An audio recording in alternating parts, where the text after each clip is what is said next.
Watermelon sir மறுபடியும் எதுக்கோ சண்டை போட்டாரு. எதுக்கு போட்டாரு? ஐயோ சண்டை வாட் இஸ் போடல. நம்ம மண்டைய உடைச்சார். ஐயா நாம ஐயா சாமி, அம்மா சாமி எல்லார்கிட்டயும் சொல்லிக்கிற மக்களே. சில விஷயங்களையோ, குழந்தைகளையோ, பெரியவங்களையோ பார்க்க விடாதீங்க அப்படின்ற ஒரு விஷயங்கள்லாம் இருக்கு. இது ஒரு 18+ அப்படின்ற ஒரு சேனல் கிடையாது.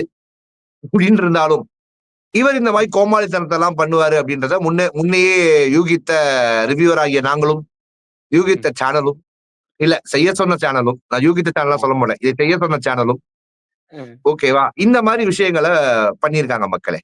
அவர் எப்படி இருந்தாலும் இந்த விஜய் சேதுபதி அவருடைய மாஸ்டர் படத்தை அவர் ரீமேக் பண்ணுவார் ஸ்விமிங் பூல் குதித்துன்ற நம்ம நம்பின டைம்ல, அதனால அங்க பண்ண மாட்டேன், நான் பாத்ரூம்லயே பண்ணுவேன்னு சொல்லி கலையரசன், நீ என்ன சும்மா இங்க நிக்கிறீங்க, வா வந்து என் மேல தண்ணி ஊத்து, இங்கே பூசு அப்படின்ற மாதிரி தண்ணியை ஊற்றி சோப்பை போட்டு சூப்பர் நடிகர் நீங்க அப்படின்னு சொல்லிட்டு போவான். ஓகே தம்பி, நீதான் என் தம்பி, யூ ஆர் மை அசிஸ்டன்ட் அப்படின்னு வாட்டர்மெலன் ஹாப்பியான மொமெண்ட் நம்மளால பார்க்க முடிச்சு.